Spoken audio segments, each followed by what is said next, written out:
Você tem visto a bondade de Deus? Você tem visto a sua misericórdia também? Todo dia, né? Todo instante a gente vê a misericórdia de Deus. E é bem verdade que o profeta Naum, né? O profeta Naum vai dizer também, falando de misericórdia aqui, eu me lembro do profeta Naum, que ele diz que a causa de nós não sermos consumidos é a misericórdia de Deus, né? São as infinitas misericórdias de Deus. Então Deus tem sido bom para nós, né? A gente é que pisa na bola muitas vezes, né? A gente é que é ingrato, a gente muitas vezes não cumpre com aquilo que Deus propõe, é aquele filho birrento, teimoso, né? Estica um bico tamanho de uma tromba de elefante, bate o pé, diz que não vai fazer, né? E o ser humano é assim, só a misericórdia de Deus. Mas Deus, sua misericórdia é grande. Queridos, eu quero hoje compartilhar com vocês uma palavra que Deus me falara ao coração. Essa mensagem é fresquinha, ela veio hoje da padaria, esse pão é fresquinho. Veio da padaria do Nazareno hoje, amém? Glória a Deus, nesse lugar tem pão. Quem tem fome, diga amém. Tá? Quando se dá notícia que tem pão, quem tem fome já logo diz um amém e fica feliz, né?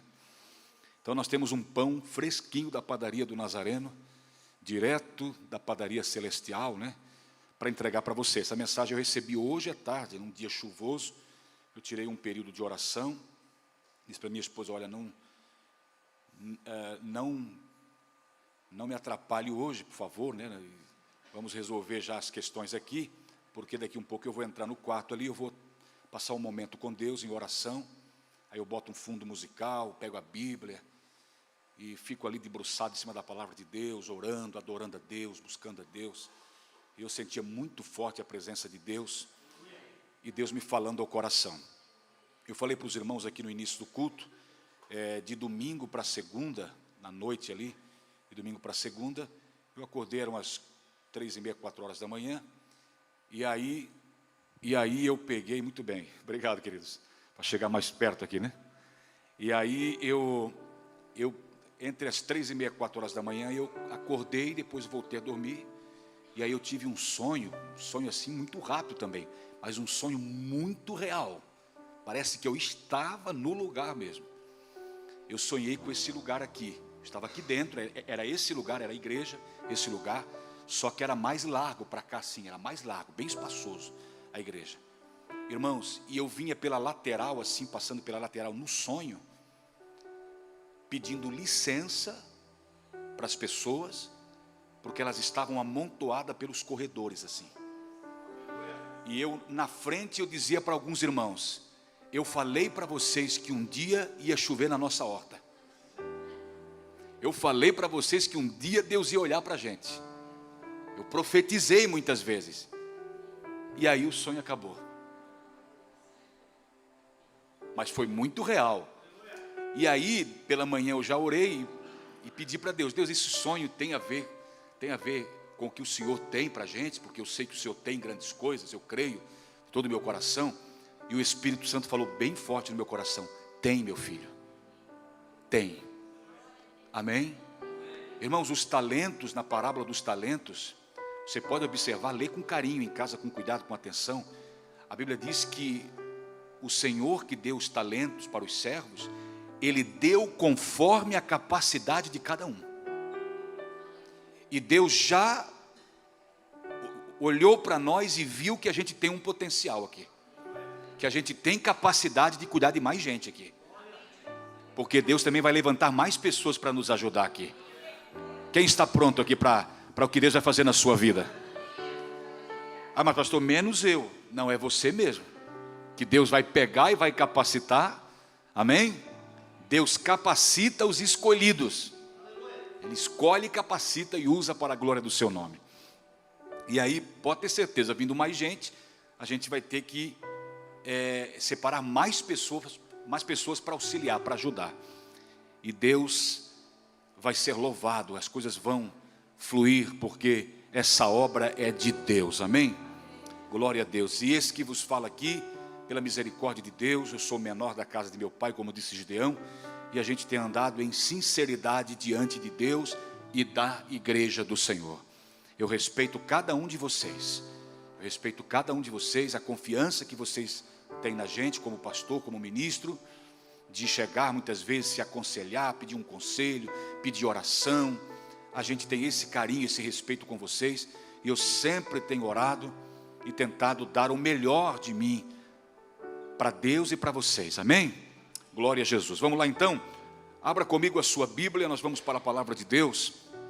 Nós vamos lá para Romanos, o capítulo 1. Romanos, o capítulo é o 1.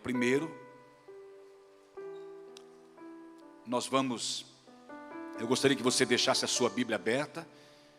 Quem está aí, dá um amém bem gostoso, quero ver. De vez em quando vai dando um glória a Deus, um aleluia, para mim saber que você está por aí, tá? Glória a Jesus. Queridos, os irmãos estão lembrados da oração do Pai Nosso? Quem sabe essa oração decora aqui? A oração do Pai Nosso. Tem versões que diz, não sei se você já leu, ou tem essa versão aí de repente, que diz assim, perdoa as nossas dívidas, assim como nós temos perdoado os nossos devedores. E tem tradução que fala, perdoa as nossas ofensas, assim como nós perdoamos a quem nos tem ofendido. São versões diferentes, que falam a mesma coisa. Mas quem tem essa versão e já ouviu, perdoa as nossas dívidas, assim como nós perdoamos os nossos devedores? Quem? Muito bem. Então está provado aqui que tem essa tradução da Bíblia. Eu tenho essa tradução da Bíblia.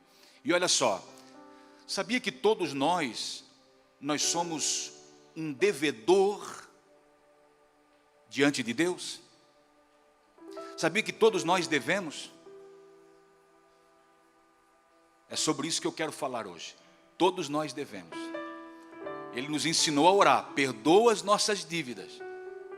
Tudo bem, Ele perdoa, mas nós somos devedores. Dívida de uma questão, de repente, contra alguém, ou agora, olhando por esse ponto de vista que eu estou falando para vocês aqui, eu já vou explicar, e você vai dar um glória a Deus, vai confirmar isso. Nós somos devedores. Quem falou isso? Paulo. Paulo disse dele mesmo, eu sou um devedor. E aí, analisando todo o contexto e pegando outros textos paralelos, estudando a Bíblia, eu cheguei a essa conclusiva: todos os cristãos, todos nós somos devedores diante de Deus. Todos nós somos devedores. É bem verdade que a razão pela qual Deus nos salva e nos deixa aqui ainda, é para que a gente ganhe outros. E se a gente não ganhou outros, a gente está devendo. Porque essa é a razão que Deus nos deixa aqui. Entenda isso de uma vez por todas, e está resolvido esse problemão dentro de você aí. Deus te alcançou, a graça salvadora te alcançou, você hoje está na igreja, e o motivo pelo qual Ele te alcançou e te deixou aqui ainda, e você vai viver muitos anos aqui, é para você ganhar outras pessoas. Estão lembrados do ide de Jesus? Quando Jesus falou, ide por todo o mundo e pregai o evangelho a toda criatura. Estão lembrados também que Jesus falou assim, ide por todo o mundo e fazei discípulo de todas as nações? Isso é para todos nós. Isso é para todos nós. E se a gente não faz isso, nós estamos devendo. E se a gente faz? Continua devendo. Ah, meu Deus do céu, irmão, continua devendo. Sabe por quê? Vamos ler aqui. Romanos capítulo 1. E o verso é o verso 14. Romanos capítulo 1 e o verso 14. Quem achou, diga amém. Fica bem atento à palavra aí, irmão, que eu vou estar sempre querendo que você interaja comigo aqui, para você ficar bem ligadão, para não dormir no culto. Não pode dormir no culto, Olha só, Romanos 1,14. Eu sou devedor tanto a gregos como a bárbaros, tanto a sábios como a ignorantes. Quem está falando isso? Paulo aos Romanos. carta de Paulo aos Romanos.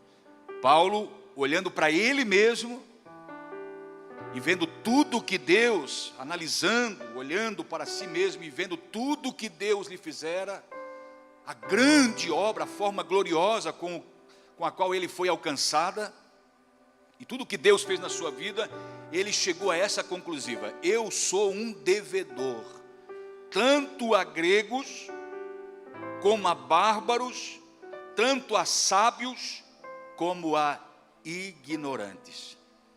O conhecimento de Deus que nós temos hoje nos faz um devedor em potencial. O conhecimento que nós temos de Deus hoje nos faz um devedor em potencial.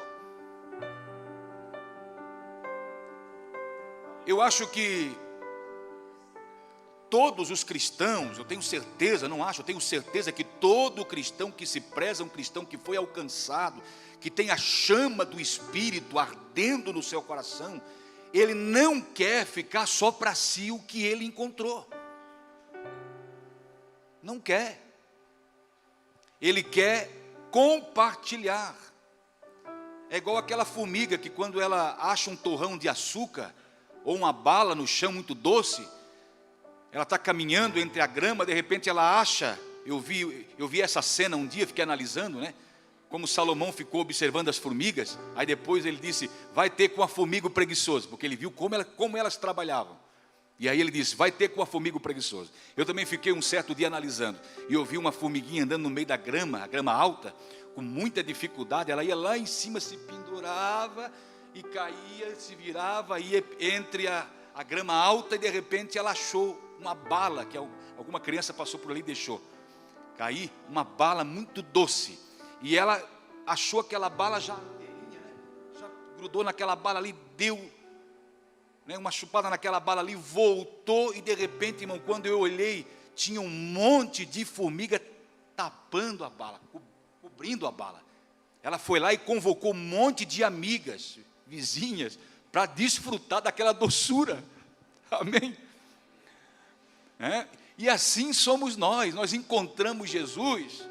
Quem sabe aos 40 anos de idade você teve um encontro com Jesus. Aos 30 anos, aos 18, aos 20, você teve um encontro com Jesus. E esse encontro foi tão glorioso, impactou tanto a tua vida, que hoje você quer passar isso, porque isso é o trâmite legal da coisa. Você encontra Jesus e isso impacta tanto a tua vida que você quer isso para outras pessoas.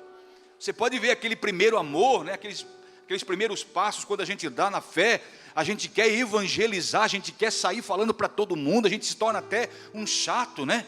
De tanto que a gente quer falar, porque achou uma coisa boa. As pessoas não entendem, muitas vezes nos têm por chatos, mas é porque elas não entendem que a gente achou uma coisa boa, e o que a gente quer para a gente, e amou isso que achou, a gente quer passar para elas, e muitas vezes a gente é mal compreendido por elas. Mas o importante é passar para frente o que você achou, que você adquiriu, passar para frente, não ficar para você, não pensar só em você. Eu me salvando, a minha família me salvando, é que nem Noé. Noé só salvou a família dele, pastor Marco. Eu e a minha família me salvando, entrando na arca, o resto que fica do lado de fora mesmo. Cada um dará conta de si. Não, irmão, mas você pode fazer a sua parte, que é ganhar almas, evangelizar, falar. Porque na verdade, o conhecimento que nós temos hoje nos faz um devedor em potencial. Tanto a gregos como a bárbaros, a sábios e a ignorantes. Todo pregador tem uma dívida impagável. Todo pregador e todo crente é um pregador. Não é pelo fato de não estar aqui na frente que não é um pregador. Você é um pregador. Você não prega aqui no altar, no púlpito, mas você é um pregador. Deus te chamou para pregar, para fazer discípulo, para levar a sua mensagem, para levar as boas novas. E a dívida é impagável, né? Olha só, você pode ver comigo aqui, o verso 15. Olha o verso 15 comigo. Por isso que quanto a mim, estou pronto para anunciar o evangelho também a vós que estáis em Roma. Então, Paulo está falando aqui, eu quero começar a pagar essa dívida já com os romanos. Quero pregar o evangelho para eles. Quero começar pelos romanos. Essa dívida que eu tenho, quero pagar diante de Deus essa dívida. E quando eu terminar aos romanos, eu vou aos sábios. Ele foi a Atenas também, antes de ir para Roma, né? Ele pregou tanto a sábios como a ignorantes. Ele não se conteve. Ele por onde ele ia falando da grande obra da salvação, da cruz. Ele disse, aí ele vai dizer no verso 16, olha só, porque não me envergonho do evangelho. Então tem aqueles que se envergonham do evangelho, tem aqueles que são a vergonha do evangelho, e tem aqueles que não se envergonham, entendeu? Tem aqueles que não se envergonham, ou melhor, tem aqueles que se envergonham do evangelho, por isso não pregam. Tem aqueles que são a vergonha do evangelho, e tem aqueles que não se envergonham, que nem Paulo falou aqui. Paulo é um desses. Eu não me envergonho do evangelho de Cristo, pois é o poder, ou seja, a potência de Deus para a salvação de todo aquele que crê. Está vendo? Então, o evangelho que ele está levando é o evangelho da salvação, e aquele que crê é salvo. Então não tem por onde escapar ou se omitir de falar. Se o evangelho que ora agora eu faço parte, essa proposta divina celestial, e eu estou convicto disso, não me envergonho. Deus fez grandes obras na minha vida. Por que não falar? Por que se ocultar? Por que ser aquele crente detetive, às escondidas? Por que ficar só para mim? Por que ver as pessoas perecendo e não estender a elas um convite? Não parar, muitas vezes, gastar um tempo com elas, e esse tempo é bem gasto, porque você vai falar da palavra de Deus, e quem ganha a alma, sábio é, diz a Bíblia. Então vale todo o esforço que a gente empreender, vale todo o esforço por uma vida, irmão. Uma vida salva, uma alma salva, vale mais do que o mundo inteiro perdido. Eu trouxe essa mensagem hoje porque Deus falou no meu coração, meu filho, se todos os meus filhos tivessem essa consciência missionária, de que ele é um devedor em potencial, porque nós temos o conhecimento, por isso somos um devedor em potencial. Se todos tivessem essa consciência missionária, irmãos, faltaria lugar nas igrejas. Não digo só aqui, faltaria lugar se cada um propusesse em seu coração, na sua mente firme. Não, eu vou ganhar durante esse ano, pelo menos alguém eu vou ganhar para Jesus. Pelo menos alguém eu vou investir naquele meu colega de trabalho. Ele tem sede. A grande questão é que a gente dá o primeiro passo, e quando vê uma resistência, uma certa resistência na pessoa, ou um desinteresse dela, a gente recua, aí deixa, aí joga a sementinha, a semente morre, irmão, que a gente não vai regar, a gente não vai cuidar, não vai cultivar. E Deus espera que a gente faça isso, que a gente propague, fale do seu amor para as pessoas. O mundo, irmãos, o tempo, a grande questão é que nós temos um tempo, e o tempo está se esgotando. O tempo está se esgotando. Ou a gente faz agora, ou não faremos mais. Porque dentro desse tempo facultado à igreja, dado à igreja, esse tempo chamado por Paulo de dispensação da graça de Deus, é o momento que é para nós atuarmos como igreja. É para nós atuarmos como igreja. Mas a grande questão, e até entendo porque, e a gente tem que lutar contra isso, porque isso pode de repente, isso vai acontecer, porque Jesus falou, Jesus preveu isso. Jesus tem a onisciência, ele sabia que isso ia acontecer, por isso ele avisa de antemão, mas que isso não venha se cumprir na minha vida jamais. Ele disse, nos últimos dias, que dias são esses? Os dias que antecedem ao arrebatamento da igreja. Os últimos dias, por se multiplicar a iniquidade, E o que é iniquidade? Pecado consciente. Eu sei que é pecado e faço, mesmo tendo conhecimento. Iniquidade. Por se multiplicar a iniquidade, o amor de muitos esfriarão. Jesus falou: naquele dia, no dia do juízo, muitos me dirão: eu profetizei no teu nome, eu curei, eu expulsei demônios, fiz muitas maravilhas no teu nome. Eu lhes direi abertamente: apartai-vos de mim, vós que praticais a iniquidade. Iniquidade se pratica quem tem ciência do pecado. E isso acontece dentro da igreja. E nós não podemos, porque Jesus falou que vai se esfriar o amor. Irmão, isso é fato, vai acontecer. Jesus não deu assim uma jogada no ar para ver se acertava. Não, Ele sabe que isso vai acontecer na sua onisciência, mas que isso não se cumpra na minha vida e nem na tua vida. Que esse amor, que essa chama continue acesa dentro de cada um de nós. Lembra de onde caísses e volta a praticar as primeiras obras. De repente, pastor, com o passar do tempo eu fui me esfriando, eu fui caindo numa zona de conforto ali, fui entrando numa zona de conforto ali, que, meu Deus, tem misericórdia, mas eu pretendo reagir diante disso e não ficar agora refém disso, e eu vou fazer alguma coisa assim, porque Deus nos chamou para fazer alguma coisa, irmão. É trabalho dos missionários, é trabalho dos pastores, daqueles que são ungidos para isso. Não, é o dever de todo crente o evangelho anunciar, ganhar almas para Jesus. Ovelha gera ovelha. Ele nos chamou para ser uma árvore produtiva.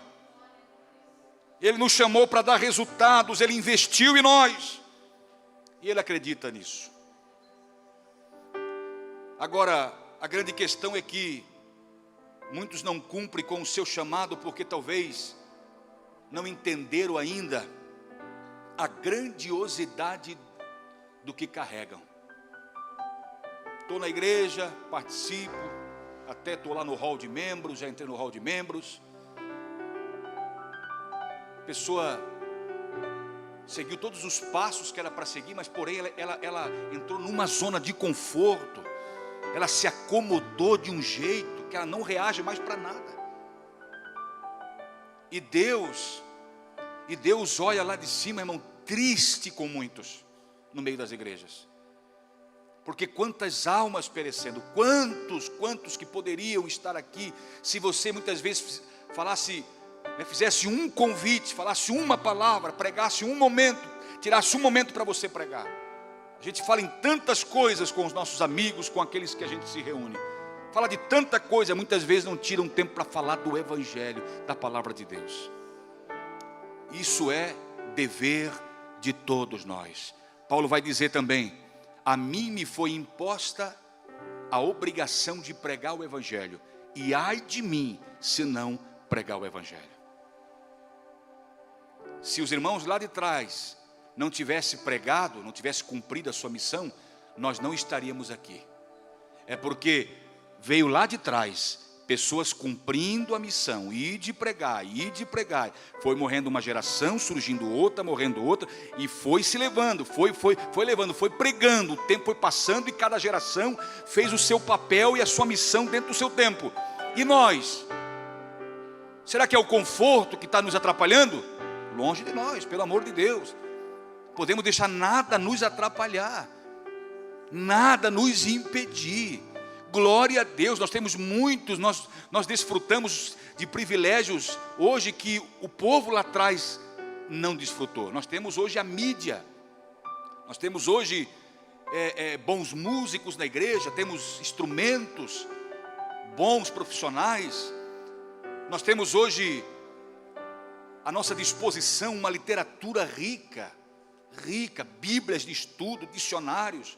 Nós temos muitas ferramentas a nosso favor. E o que a gente tem feito com tudo isso? O que a gente tem feito com tudo isso? Olha só, quando Paulo vai dizer aqui, eu sou um devedor.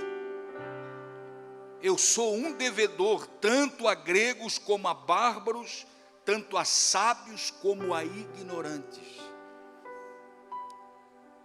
Eu sou um devedor. O que Deus fez na minha vida, meu Deus, eu me sinto um devedor pelo que Deus fez na minha vida. É assim, essa consciência temos que ter. Meu Deus, eu não era nada, hoje eu sou abençoado. Eu tinha um lar destruído, eu tinha uma vida financeira destruída, eu vivia depressivo, angustiado, e o que Deus fez por mim é coisa gloriosa. Pois então você se tornou um devedor por tudo que Deus fez na sua vida, irmão. Vá agora, estenda esse convite, resgate aqueles que estão perdidos, aqueles que estão numa situação que você outrora estava. Tem muita gente que está na situação, aquela mesma situação de que você estava outrora, e Deus quer resgatá-los. Olha só, por isso que quanto a mim estou pronto. Olha só, no verso 14 ele diz, eu sou devedor. No verso 15 ele diz, eu estou pronto para anunciar o evangelho. E no verso 16 ele disse, eu não me envergonho. Está vendo? 3 palavras fortes. Eu sou devedor, eu estou pronto e eu não me envergonho do evangelho. Essa consciência nós temos que ter. E não hesite em falar, porque, irmãos, o evangelho que ora pregamos, nada se compara ao evangelho. Nada se compara ao evangelho. Nada se compara ao evangelho de Cristo. O evangelho de Cristo é o maior tesouro da humanidade. O maior tesouro. Para fazer a inauguração, o próprio Deus se tornou carne e veio viver entre nós. Porque até então havia um segmento, mas os homens já estavam deturpando, já tinham deturpado aquilo que Deus tinha estabelecido. E aí o próprio Deus então, próprio Jesus, o próprio Deus em forma de carne veio, andou entre nós, inaugurou a nova aliança. A nova aliança, quando ele disse, esse é o sangue da nova aliança que é derramado por você, ou seja, eu faço uma nova aliança. As coisas a partir de hoje são conduzidas diferente, e todos aqueles que forem alcançados, terão essa consciência de que deverão alcançar outros também. Essa deve ser a nossa consciência diante de Deus, porque o tempo está passando, o fator tempo é muito sério. O fator tempo é muito sério. Por isso que o sábio Salomão, em Eclesiastes capítulo 12, ele vai dizer, lembra do teu Criador nos dias da tua mocidade, antes que venham os maus dias. E quais são os maus dias? Os dias que chega a velhice, que você já não tem mais aquela disposição como você tinha quando tinha 40, quando tinha 30, quando tinha 45. Quantas pessoas que eu conversei ao longo da minha jornada, eu conversei com pessoas que falaram, eu poderia ter feito mais. Não fiz, e agora não tem mais como reaver o tempo. Não tem mais como voltar atrás. Poderiam ter feito muito mais, mas não fizeram. O pecado de omissão. Enquanto isso, irmãos, tem muita gente indo para o Hades, indo para as prisões, para o mundo dos mortos, sem Jesus. Jesus narra uma história que em muitas Bíblias eles colocaram lá o título, a epígrafe, parábola do rico e do Lázaro. Mas não é uma parábola, é uma história real, e essa história se repete milhões e milhões de vezes. A todo instante essa história se repete. Jesus contou ela. Jesus disse que haviam 2 homens, um era rico demais, e todos os dias a Bíblia diz que esse homem se vestia com as melhores roupas, a grife da época, as melhores roupas. Ele dava todos os dias banquete em sua casa para os seus amigos. Todo dia tinha uma festa no final do dia. Quem sabe depois do trabalho, os amigos se reuniam todos para beber cerveja, assar carne, fazer festa. Ele queria festar e se vestir bem e só se preocupava com coisas da vida. Havia na porta daquele homem um mendigo chamado Lázaro, que se vestiu de mendigo e foi lá. Era um pregador do evangelho, era um servo de Deus. Pastor, mas como você vai dizer que é servo de Deus? É só você ler a parábola, ou melhor, a história. É só você ler a história com atenção. Aquele homem, quando morreu, porque o rico morreu, esse homem que dava festa todos os dias, ele morreu. E durante toda a sua vida ele só queria gastar com coisas e não se preocupava com a vida espiritual dele. E ele veio a morrer, ele morreu. E a Bíblia diz que ele foi sepultado. E esse homem que estava à porta dele, que era um pregador do evangelho, que muitas vezes ele desprezou, esse homem, Deus através desse homem testou ele muitas vezes, pedindo através desse homem uma migalha para comer, e ele rejeitava, ele não dava importância para esse mendigo. Morreu o rico e morreu também o mendigo, porque todos vão um dia. Se Jesus não arrebatar a sua igreja, um dia todos nós vamos também. É um prazo para vivermos aqui. A vida é uma atribuição temporária, a vida aqui. E aí a Bíblia diz que o rico morreu e foi sepultado, o mendigo morreu e foi levado pelos anjos ao seio de Abraão. E esse homem, aí a Bíblia fala, para de falar do mendigo para falar só do homem, para relatar o que está acontecendo do outro lado, onde ele está, lá no tormento onde ele está. E lá ele erguia os olhos e pedia que aquele mendigo viesse, por favor. Lá o mendigo pedia esmola para ele, uma migalha, ele não dava. Agora ali é ao inverso, ele está pedindo que o mendigo molhe a ponta do seu dedo na água e refresque a língua dele, porque ele estava atormentado nas chamas. E aí o pai Abraão, que é uma tipologia de Deus aqui, de Jesus Cristo, disse: há um abismo entre nós e vós, de sorte que os que quisessem passar daqui para lá não podiam, nem tampouco os de lá passar para cá. E aí ele se lembrou, esse homem lá, ele se lembra de tudo, de Lázaro, de pai Abraão, ele se lembra de tudo. E o pai Abraão também faz ele lembrar. Lembra você que na tua vida tu recebesse os bens e Lázaro somente males, agora tu é atormentado e Lázaro consolado. Até o pai Abraão fez questão de lembrá-lo mais ainda, porque ele já estava lembrando de muitas coisas. E uma das lembranças que ele teve: eu tenho, meu Deus, 5 irmãos lá na terra. Eu estou aqui já condenado e eu tenho 5 irmãos lá. Pai Abraão, faz um pedido: mande que alguém vá lá na terra e avise os meus 5 irmãos para que não venham para esse lugar. E aí o pai Abraão disse: lá na terra tem Moisés e os profetas. Ah, mas se um morto ressuscitasse e aparecesse para eles, eles se arrependeriam? Não, tampouco se arrependeriam. Ou seja, lá ele se lembrou de fazer missões. Mande que alguém vá, ou seja, missões. Avisar, pregar, mande que alguém vá.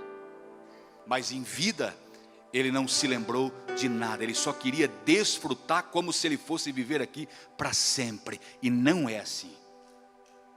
É uma passagem por aqui. Lá ele se lembrou de missões. Lá, quem sabe, ele daria tudo que ele tinha, se ele pudesse. Não tinha mais nada agora, mas se pudesse, ele daria tudo.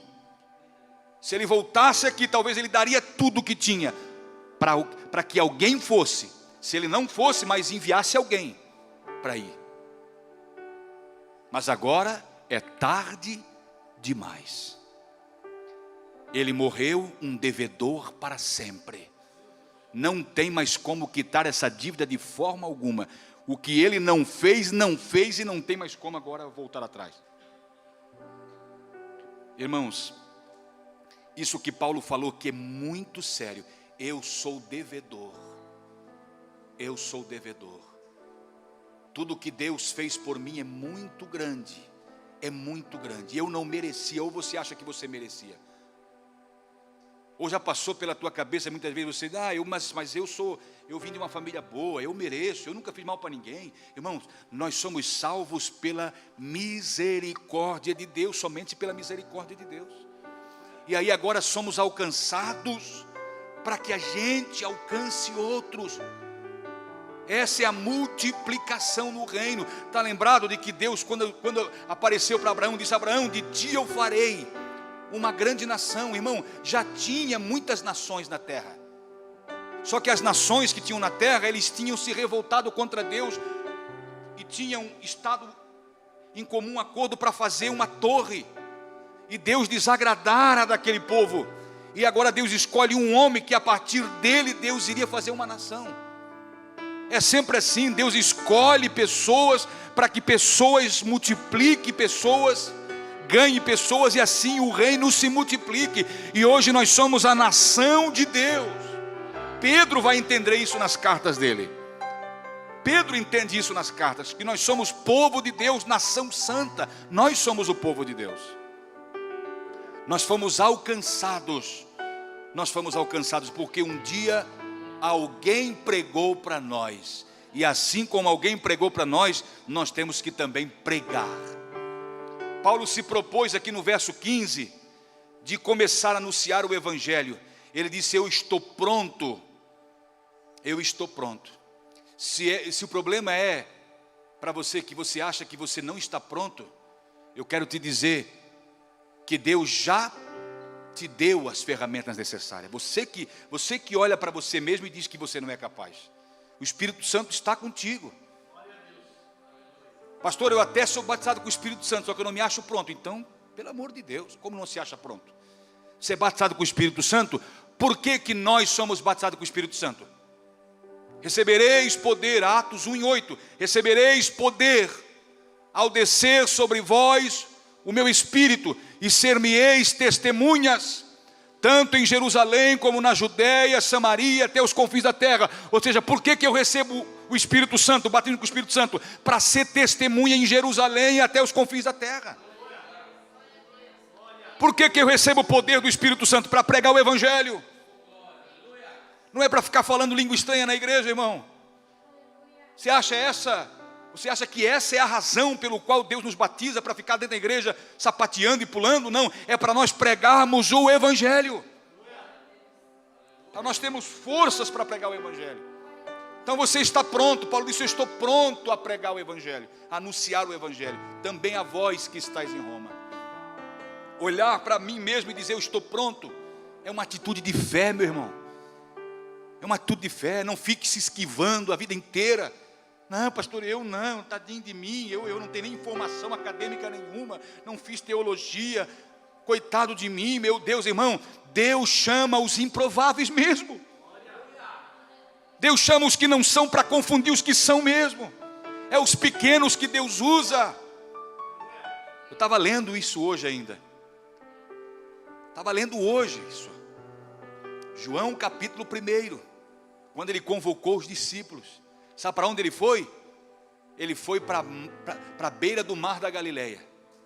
Ele foi para o meio dos pescadores.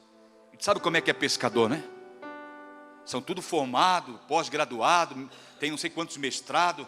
Você pode ver lá onde eles guardam o barco, tem um monte de diploma na parede, é isso? Não, são pessoas, a maioria são pessoas que apenas sabem ler. Ele não foi para Jerusalém, não, eu vou para Jerusalém porque lá está os doutorzão. Vou pegar lá um escriba daquele que é formado nas letras da Torá, conhece a Torá. Vou pegar um homem desse, vou pegar um sumo sacerdote, vou pegar um homem desse que tem capacidade e vou qualificá-lo e vou recrutá-lo para ele fazer a minha obra. Não, irmão, ele não foi para Jerusalém pegar os... É por isso que Paulo vai dizer também que Deus escolhe os que não são para confundir os que são. Deus escolhe as coisas loucas desse mundo para confundir as sábias.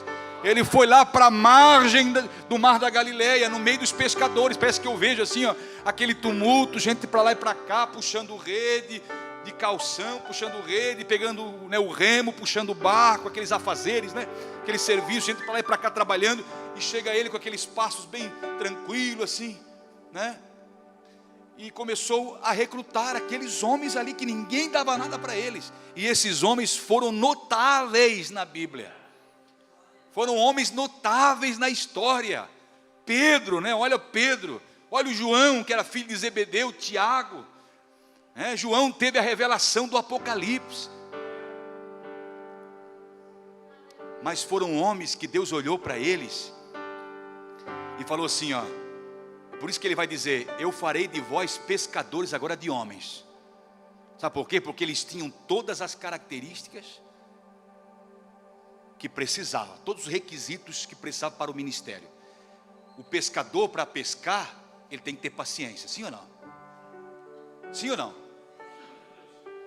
Não tem aquele ditado que diz: está nervoso, vai? Pois então, tem que ter paciência para pescar. O pescador, para ele pescar, ele tem que saber o tipo de isca para cada peixe. Quem está aí, dá um glória a Deus. O pescador, ele tem que conhecer cada espécie de peixe. Em tese, tem que conhecer um pouco pelo menos. E saber que com aquele determinado anzol eu vou pegar aquele só pega em rede, esse aqui dá mais para o alto mar, esse dá mais para a margem. Tem que saber. Ele disse: esses homens sabem. E então eu vou fazer de vocês pescador de homem. Porque para pregar tem que ter paciência, não tem que ter? Para pregar para alguém. Ou você acha que você sentou 15 minutos, já pregou, já pode levar o cara para o batismo? É isso? Não, muitas vezes tem que ficar rodeando a cidade, irmão, até cair as muralhas primeiro, para depois salvar uma Raabe da vida. Muitas vezes tem que gastar tempo, e ó, tempo também aqui, ó, dinheiro também. Eu vou lá, vou na casa dela, pego o meu carro, vou lá pregar o evangelho, vou sentar lá num discipulado. Gastar, deixar-se gastar tempo com uma vida que é tão preciosa para Deus. Que é tão preciosa para Deus. Eu nunca me preocupei de ser pregador de multidão, nunca tive isso no meu coração, longe de mim. Longe de mim, eu quero poder pregar o evangelho, só isso. Sou igual Jesus. Se aparecer uma grande massa, uma grande multidão, estou ali para pregar. Se for preciso atravessar o mar e ir lá só por um gadareno, por uma pessoa só por um gadareno, eu vou também. Jesus pregava para multidões, mas atravessou um mar, enfrentou a fúria do mar, porque os demônios se levantaram, para pregar para um jovem que dormia no sepulcro e estava numa situação deplorável. Olha como Jesus deu exemplo para nós. Não, pastor, mas eu sou pregador mais de multidão. Eu sou mais de púlpito, assim, quando tem aquele aglomerado de pessoas. Eu sou desse naipe aí, eu sou dessa prateleira de cima aí, pastor. Né?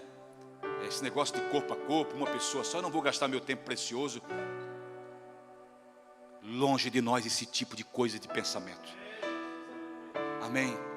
Saiba que o tanto que você tem hoje de conhecimento de Deus te faz um devedor, um pregador, um devedor em potencial. Você tem que desenvolver isso, tem que pagar essa dívida. Deus fez por mim, eu vou fazer pelo reino, eu vou fazer pela obra de Deus. Irmão, não é por uma ideologia humana, por uma coisa humana de homens. Eu não estou aqui lutando, eu não deixei a minha vida secular, as minhas coisas para estar aqui na obra de Deus, porque é uma coisa pessoal, é minha, eu tenho que cuidar. Não, isso aqui é de Deus, a obra de Deus. Eu prezo pelas coisas de Deus, eu amo o reino de Deus, eu quero ganhar vidas, eu quero ajudar pessoas a chegar lá. Eu quero ajudar pessoas a chegar lá. Tá, tudo bem, você tem alguns problemas que ele impede, mas pelo menos então ajuda a regar aqueles que já estão. Paulo plantou. Seja um Apolo para regar, então, meu irmão querido, por favor. E não pense que regando você é alguma coisa. E quem planta também não é nada. Quem dá o crescimento é que é. Paulo não é nada, Apolo não é nada, mas o Deus que dá o crescimento, Ele é. Ele é o Senhor das nossas vidas. Ele nos chamou para ser produtivo. Dá um toque no teu irmão para acordar ele, diga assim: meu irmão, bora lá ser produtivo, bora lá, vamos lá. E agora seja mais assim, um pouco durão, diga assim, ó. Vamos lá, meu irmão, faça alguma coisa, por favor. Meu irmão, faça alguma coisa. Não podemos ver a banda passar e ficar aí, deixar as coisas acontecer. Nós temos que fazer parte, ajudar, botar a mão na massa, dizer: Deus, estou aqui, Senhor, estou disponível. Eu sei que eu devo a bárbaros, a gregos, a bárbaros, a servos, a livres, a ignorantes. Eu tenho que pregar o Evangelho. É o meu dever pregar o Evangelho. Ide por todo o mundo e pregai o Evangelho. Talvez o teu mundo, talvez seja aqui na Ilhota mesmo, o mundo da Ilhota. Amém? O mundo do teu bairro. Irmão, talvez não é uma viagem internacional. Deus já me revelou que eu vou andar de avião, pastor, vou viajar para outros lugares, vou pregar o Evangelho. Uma pessoa me disse: pastor, Deus me chamou para ir para as nações. O camarada não ganha nem a família, irmão, quer ir para as nações? Para com isso, meu Deus. São coisas que a gente ouve assim, que chega até a doer o ouvido da gente, irmão. O camarada não ganha nem a própria família, nem o vizinho, nem a sogra não ganha, meu irmão. Tem contenda com a sogra, uma faixa de gás ali naquela, tiro e bomba e foguetes. Tem que primeiro apaziguar o negócio lá e ganhar sogra, para depois ir para as nações. Glória a Jesus. Queridos, não se envergonhe do Evangelho. Vamos nos colocar de pé. Não se envergonhe. Não se envergonhe do Evangelho. Não se envergonhe. Por favor, pregue, não se envergonhe. Pregue, não se envergonhe do Evangelho. Pode pregar. Aqui, ó, Deus assina embaixo. Pode dizer assim, ó, vai lá na igreja. A pessoa chega para ti e diz: a situação aqui é só um milagre, então vai lá na igreja.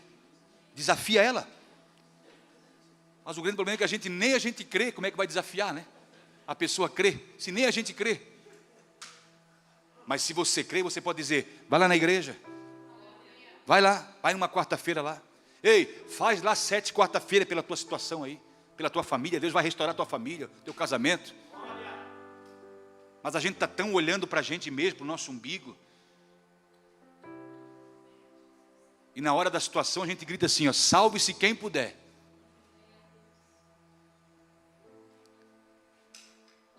Ainda há tempo. Ainda há tempo para nós reagir diante da proposta, diante do que Deus já fez por nós e fazer alguma coisa em prol do reino de Deus. Irmãos, esses discípulos que eu citei para vocês aqui, pescadores que foram recrutados como discípulos, depois apóstolos, esses homens fizeram tanto pelo Evangelho. Está aqui, está narrada a história aqui. Eles fizeram tanto. Quando entrou Paulo no hall de apóstolos, Paulo disse: eu nem sou digno de ser chamado apóstolo, porque eu persegui a igreja, mas estou aí no meio. Entrei no hall de apóstolos, mas eu me sinto um devedor pelo que Deus fez por mim. Uma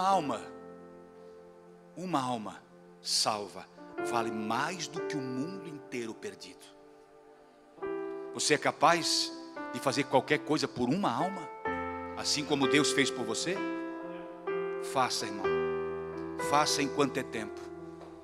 Irmão, não é só vir aos cultos e está tudo bem. Vou congregar, pastor, agora vou congregar. Não é só isso, congregar. Tem que congregar, mas também tem que ser produtivo no reino.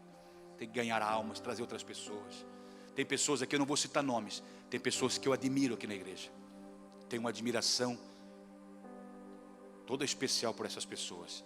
Pessoas que convidam pessoas, sempre trazem pessoas para a igreja. Isso é muito importante. Convidar, às vezes um convite faz toda a diferença e salva. A Bíblia diz que Judas fala, né? Arrebatando-os do fogo. A pessoa está lá com um pé assim, ó, um pé para cair no precipício. Você arranca aquela ovelha de lá e leva para os braços de Jesus. E Jesus cura ela. Daqui um pouquinho ela está tão grata a ti que ela não sabe o que faz para você para agradecer. E depois, daqui um pouquinho, ela já está salvando outra que está caindo lá. Ganha aquela outra e a outra salva a outra. E assim vai se multiplicando. Porque todos nós temos consciência de que somos devedores em potencial. Fecha os teus olhos, Senhor nosso Deus. A esperança que temos, a certeza de que tudo isso que vivemos hoje é divino, é celestial, Por mais que a gente vive a nossa vida secular, humana, das coisas palpáveis, desse mundo de correrias, nós também temos uma vida espiritual. A gente faz parte de um reino espiritual. E a gente está tão comprometido quanto nunca, Senhor. Ainda mais hoje e ainda mais amanhã. E assim vamos nos comprometendo mais e mais com este reino tão glorioso, tão lindo, tão maravilhoso, Senhor.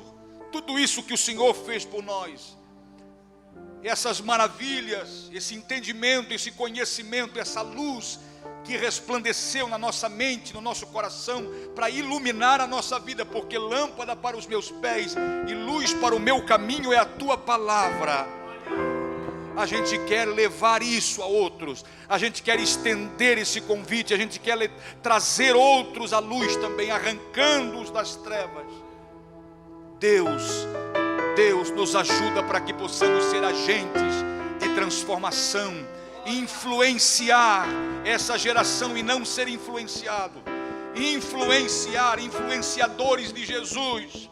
Nunca se falou tanto em influenciar, Senhor, como hoje, influenciadores, e nós somos de Jesus, nós somos influenciadores de Jesus. Nós temos essa geração que vai conquistar, que vai ganhar os nossos filhos, pelo menos como Noé ganhar a nossa família, meu Pai.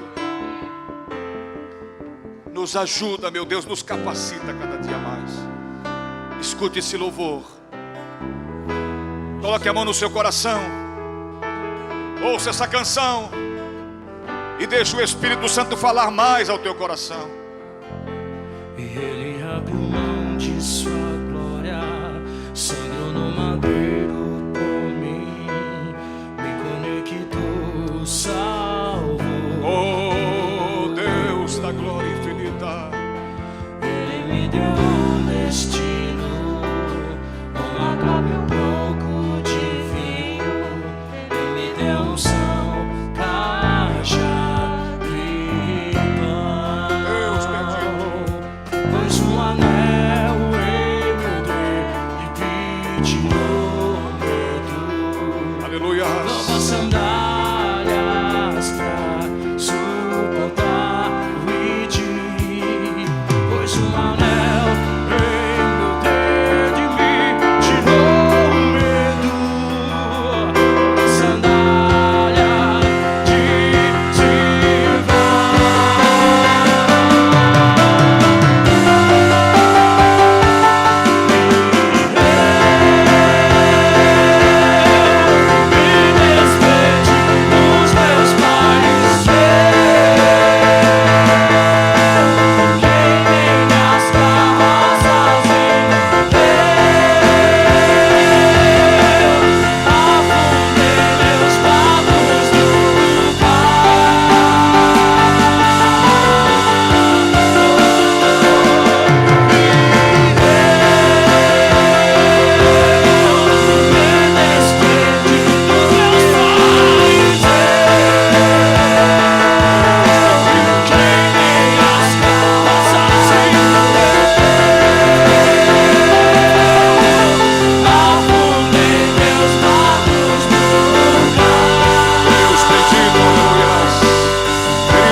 Nosso meio doente, enfermo, veio hoje para a igreja doente, se sente dores, está doente, está sendo medicada, está sendo acompanhada por médicos, está tomando medicamento, a situação está difícil, dores.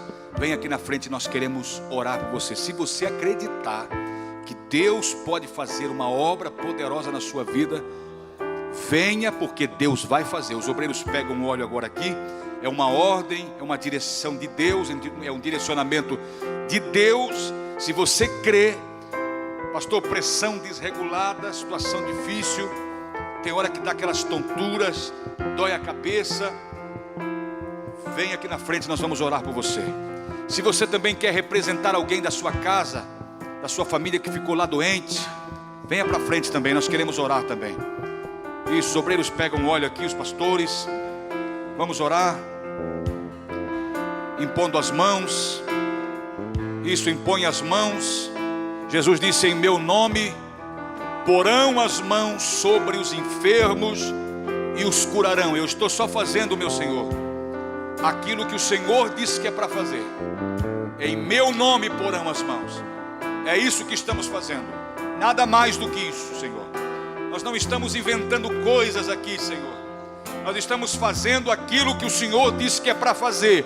Em meu nome vocês vão pôr as mãos sobre as pessoas doentes e vão curá-las. É isso, meu Senhor. Repreenda essa enfermidade agora. Essa dor desapareça agora, essas dores do corpo, essa pressão desregulada. Deus, em nome de Jesus Cristo, eu repreendo agora no nome de Jesus toda enfermidade, em nome de Jesus Cristo. Essa pessoa que está dependendo, Senhor, dos medicamentos por causa das intensas dores que ela sente, e somente com medicamentos que passa as dores, em nome de Jesus Cristo, essa dor vai desaparecer agora. E essa pessoa não vai precisar mais, esse teu filho, essa tua filha não vai precisar mais tomar medicamentos, porque o seu corpo não é casulo de enfermidade, o seu corpo é templo do Espírito Santo. E eu ministro a graça de Deus sobre os teus filhos, a unção da cura. Que o Senhor te cure agora, que o Senhor te liberte, que o Senhor te dê saúde agora, em nome de Jesus. E aquelas pessoas que estão aqui representando os seus familiares que ficaram em casa doentes, aqueles que estão acamados, hospitalizados, entra agora com a tua providência, meu Senhor, e faz o que lhe apraz. Eu te peço em nome de Jesus, para a glória de Deus. E quem crê, diga graças a Deus, diga amém, Jesus. Pode aplaudir Jesus, Jesus é bom.